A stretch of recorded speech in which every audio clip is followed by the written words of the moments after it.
Now on the Coco Shack hotline is Frank Isola of the New York Daily News. He covers the New York Knicks as their beat writer. And Frank, it's great to have you on WSJU Radio today.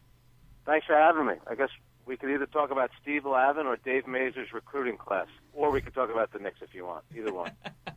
Well, we'll start with your bread and butter. We'll start with the New York Knicks. They got Knicks, not the Knicks. They got a big win last night against the Hawks. Came down to the wire. Carmelo Anthony was absolutely on fire. What were some of his teammates, and what was Coach Mike Woodson saying about his performance and what he's done of late? Well, it's funny. If you go back to the start of training camp, in fact, it was the first day, Carmelo said, the days of me, scoring 30, 35 points are over in order for this team to win. But that's really not the case. They still, there are certain nights when, hey, they need Carmelo to be the leading scorer on a majority of nights. But on a night like last night, they needed every bit of those 42 points that he had. And if he doesn't have that type of shooting night, making the 9 3-pointers, they don't win that game because the Knicks played so poorly defensively. You think about it. Atlanta shot 60% and lost the game. You don't always see that. And that was one of those games where, the Knicks offense beat the Hawks offense, and the reason they did was because of Carmelo Anthony. Frank, having Raven Felton back is a great thing for the Knicks, and he scored 12 points and had 10 assists last night against the Hawks. How important is it for them to have him back, and how much of their struggles during his time out was because of him not being there? Well, they did lose a couple of games even before he had gotten hurt, and in fact, he got hurt in the Laker game on Christmas Day, which they ended up losing. So I think it had an impact because really what it does is it forced Mike Woodson to have to play Prigioni and especially Jason Kidd more minutes than he really wanted to, which was a bit of an issue. Plus, Raymond Felton is, more about getting the basketball and kind of playing baseline to baseline where Prigioni and Jason Kidd are really going to walk the ball up the court when they're playing point guard. But, the Knicks seem to get easier baskets. That being said, though, his first game back, they played, Philadelphia on Saturday night, and they were very poor defensively in that game as well. They couldn't stop Drew Holiday if their life depended on it.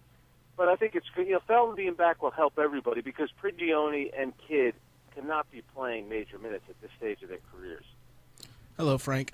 I have a question about the Knicks defense that you were just talking about. Like you said, Drew Holiday had a great night, but again, last night Jeff Teague basically had one of his career nights. He was really close to eclipsing his career high scoring.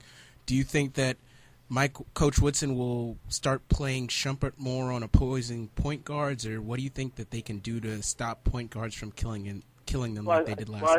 I think that's one option, but I also think they probably need. They do need Tyson Chandler to play a little bit better than he has been playing defensively. Now, here's a guy that was a defensive player of the year. You'd have a hard time proving that over the past few games, and for the most part, he hasn't had a great defensive season thus far. And here we are midway through the year already. So, perimeter quickness is something that, the Knicks struggle with. Shumpert is clearly a possibility, but then, you're putting Felton, who's undersized, on some of the shooting guards. So let's say, for example, you did that against the Nets. You put, Shumpert on Darren Williams. Then you're forcing Raymond Felton to have to play Joe Johnson. And that could be a potential matchup in the playoffs. So anytime you kind of cross-match like that, you could put yourselves in some trouble. But, they're going to have to do something because they're not playing well defensively. For me, the big thing is when they play that front line of Carmelo, Amari, and Tyson, that's when they really struggle defensively because Amari's still a pretty good offensive player, but you and I could score probably 20 points on him. Frank, you talked about how Woodson was playing Prigioni and Jason Kidd a little bit more than he had to when Felton was out, especially with Rasheed out with his injury now. How worried are you about this team's age and their ability to hold up as the season goes along and they get towards the playoffs? Well, to me, if you're being realistic about it, do you really think you're going to get anything at this point out of Rasheed Wallace and Marcus Camby? I just don't think you are because, even if they come back, and who knows when they're coming back, it's going to take a while. Both of them have foot injuries, so they're not really, they're obviously not training as much, so their fitness is suffering. They're probably gaining a little bit of weight, which doesn't help during the season. So to me, I just don't think either of those guys is going to be a factor for the Knicks this season. And then, the other injury you got to worry about is Kidd because the Knicks aren't very forthcoming with injuries. That's kind of a policy that they have. But clearly something's going on with Jason Kidd as well, and that was the risk the Knicks were taking when they went out and signed all these older players. That they probably weren't going to hold up over the course of the year. The 82-game regular season in the NBA. If you're going to be playing a lot, it's going to run you into the ground, and that's why it's still kind of a young man's league. And the Knicks got a lot of older guys, and they're starting to feel the effects of a long season. They probably would have been better off playing with this roster last year with 66. No, but there's something to be said for that. And I also think that the Knicks were trying to steal some time, figuring the Knicks were like, well, look at this team that will have come playoff time, all the experience, all the size, but you have to get to the playoffs. Which means making it through a regular season. And Camby started out with an injury, came back, is down again. Rasheed Wallace went down with an injury. Jason Kidd in and out of the lineup. So it's they rolled the dice, and I'm not saying it's not going to work because we're only midway through the season. But you can't be too optimistic that those guys are going to hold up. We're talking with Frank Isola, the Knicks beat writer for the New York Daily News. Frank, one question. About the Knicks division. Rajon Rondo, it's announced that he's going down with an ACL injury. He's going to be out for the rest of the season. What does that mean for the Knicks division, their Atlantic division, and maybe their playoff standing moving forward? Well, if you're being realistic about it, the Knicks were ahead of Boston before Rondo went down. And they also did lose to the Celtics when Rondo wasn't playing. I think it's probably a little too premature to think that the Celtics, can't still make a run in the Atlantic Division. What will be very interesting for the Knicks will be in March, because March traditionally for the Knicks has always been a tough month. There's a lot of things going on at the Garden. There's a lot of college basketball going on with the Big East tournament, and then do they still play the NIT as well. So the Knicks are out of the building a lot in March, and they play a lot of road games. They have a West Coast trip coming up in March where they'll play the Clippers and the Warriors and the Utah Jazz. So that'll be the month to me that will decide whether or not the Knicks will be a playoff team, will win the division, because that's traditionally been a tough month for them, and they got a lot of road games, and we'll see where they stand. I would not count out to me it's between the Nets and the Knicks, and March will be the big month for the Knicks. Okay, Frank, before we let you go, you mentioned in the beginning we got to get your thoughts on Steve Lavin's Johnny's here. They've 5-3 in the Big East Conference, but currently in third place. What do you think about what the Red Storm's doing? Well, he definitely has a young team, that's for sure. But at some point you'd like to see. To me, the biggest disappointment was a couple of years ago when they made the tournament. They had a pretty good team and they got smoked. So I don't know. You guys tell me. Do you think they're good enough to be a tournament team? Because really, in college basketball, that's really all that matters. There's a million teams in the Big East. It's impossible to follow. Last year's what was the Big East final last year? The Louisville and Cincinnati, which to me was kind of boring because they're not two traditional Big East teams. But it's about St. John's getting in the tournament, and it's going to be tough for Steve Lavin to do that. Right now they're 5-3 in the Big East. They're tied for third place with Pittsburgh. They're in a great position. Obviously, they started 1-3, so coming off 4 consecutive wins, they're in a better position than they ever could have thought they would be. But I would say that they probably need to get to 10 conference wins and then maybe 1 in the conference tournament to make it. It's somewhat realistic. We'll see. But they have a very talented team, and I think Steve Lavin's doing great things. Yeah, I also hope that, once all the conferences, they figure everything out, I would just like to see, the Big East kind of just going back to be, forget about the football, because obviously St. John's could care less about football. You guys don't have a team.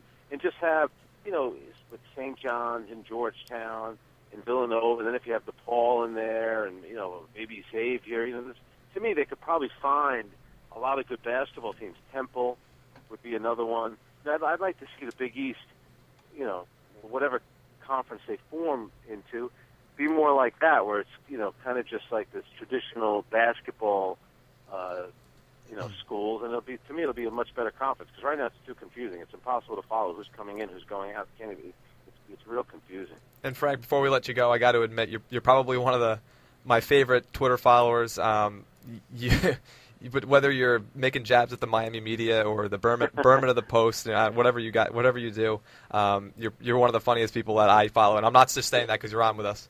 What do you try to accomplish with your Twitter feed, whether it's during the games or just when you're talking about the Knicks when you're not there? What are you trying to accomplish with that Twitter? I think ultimately my goal is to either get fired, suspended, or beaten up over something I do on Twitter. So I'm probably approaching that area pretty soon. I'm pretty sure one of those 3 things will happen. You know what? I just try to have fun with it. There's a lot of people. I do try to put information on there, but during the game, I'm not going to put Jason Kidd is 1 for 3, has 2 assists, no turnovers. I'm not going to do that. I don't. When I follow people on Twitter who do that, I unfollow them. That's not to mean that's. Some people might enjoy doing that. Some people might enjoy reading it. I just kind of like it to be a little lighthearted. It's only sports, so we shouldn't take it too serious. I kind of like. I shouldn't say I kind of like, but whenever there's like something awful that happens in the world, and then you get all these sports writers with all these serious tweets about we should take this seriously and this puts things into perspective. I mean, come on, some of these sports writers take themselves way too seriously. Like I said, it's only sports. We should try to have some fun with it without being mean. I try not to be mean-spirited. I guess except for Berman, a little mean-spirited with him. But I try not to. Make fun of the way people look and things like that. I don't know. I mean, hey, if you guys are on Twitter and it's the same thing, you guys are probably on Facebook as well. You gotta be careful. You should always, before you send something, you should always read it.